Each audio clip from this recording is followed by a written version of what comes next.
Hi, welcome to our first monthly check-in with Joe. A lot of realtors have lenders, and I also have a lender. I would say that some people are married to their lender because they use them all the time. I am literally married to my lender. Joe Bowling is my husband. So he's with a company, Mortgage Right. They're fantastic. He works out of Kennesaw, and he is full of knowledge. And I get asked questions all the time about mortgage and what's happening in the mortgage world. So we brought Joe in today to check in and see what's happening. So we went out to Facebook World, asked some questions, and we're going to ask Joe, and he's going to give us some answers. Shoot. You ready? I am. Okay, so Aaron Mason asked, when are these rates going back down? That is the $1 million question. I get asked that all the time. Yes, Yeah. yes. Well, we've already kind of seen the rates start to fall a little bit. Nothing terribly significant, but we have seen a pullback. Most of the industry insiders are claiming, summertime this year, maybe second half of May, we might start to see some acceleration in the downward pressure. But I think from the onset of the increasing rates, 2024 was always kind of the end game, so to speak.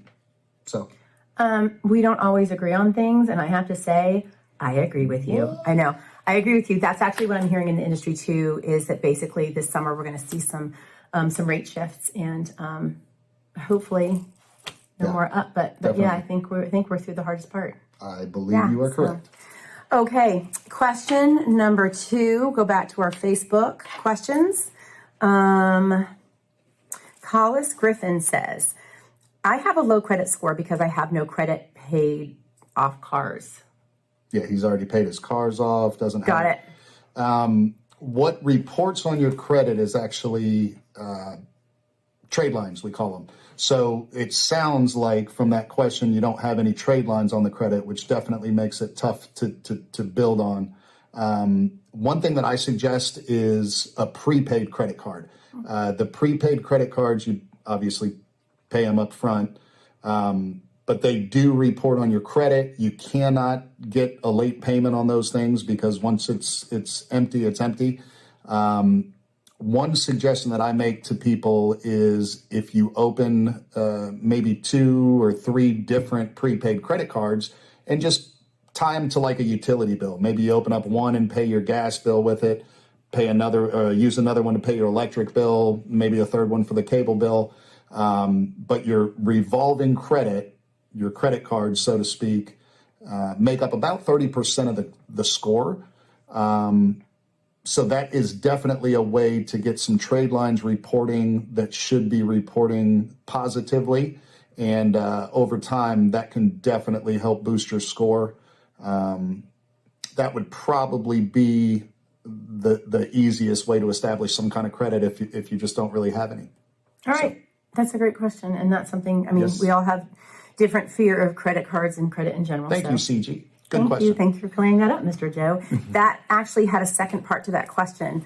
If you're looking for a first-time home buyer. So I know we talked about the credit in that, but if you were looking for a first-time home in terms of a loan, what would your advice be? Definitely get started on the financing side of it early. A lot of people think, they find a house and then they worry about the financing side of it. Unfortunately, you can make some misjudgments if you go that route. So my suggestion is definitely probably a minimum of a month. If you can do it, 2 to 3 months before when you're planning on purchasing. Speak with a mortgage professional, have them provide a pre-approval. They can determine your purchasing power so you're not maybe overshooting that. Because once you get a contract on a home, you've got money on the line. Yeah. So you don't want to lose that earnest money because of a miscalculation. You want to be ready, absolutely. And the first thing to do is to call your lender and get your numbers right. And I know that's a scary thing, but it definitely is. It's the most important thing. We don't bite. Not hard anyway. Nibble. No comment. So the last question we have for you, the third question today, is from Georgia Saxton. And she said, can a retired person purchase a home? 100%. All right. 100%. It's not as much about your employment as it is your income. So most retired people do have some form of income. You would want to make sure that you're buying something that that you can afford with your income. So again, I think any retirees that are looking to purchase, I would give the same advice as first-time home buyers. Talk to a mortgage professional ahead of time. Determine what your purchasing power is, but to answer the question directly, absolutely 100% retired people buy homes all the time. I want to add to that. That's a big part of my market, and I love working with, all ages, but certainly retired phase is when you're really, it's all about you guys. So don't take yourself out of the game. Again, call your lender, and you can get started anytime. So we're also going to have some links at the end of this for some additional information in terms of where to get a loan if you want to talk to Joe directly or me, have any questions about the real estate market and mortgages in general. And we'll be back out there on Facebook to ask some more questions. So thank you for listening. We really appreciate it. Thanks, guys. The Bowlings, have a great day. Bye.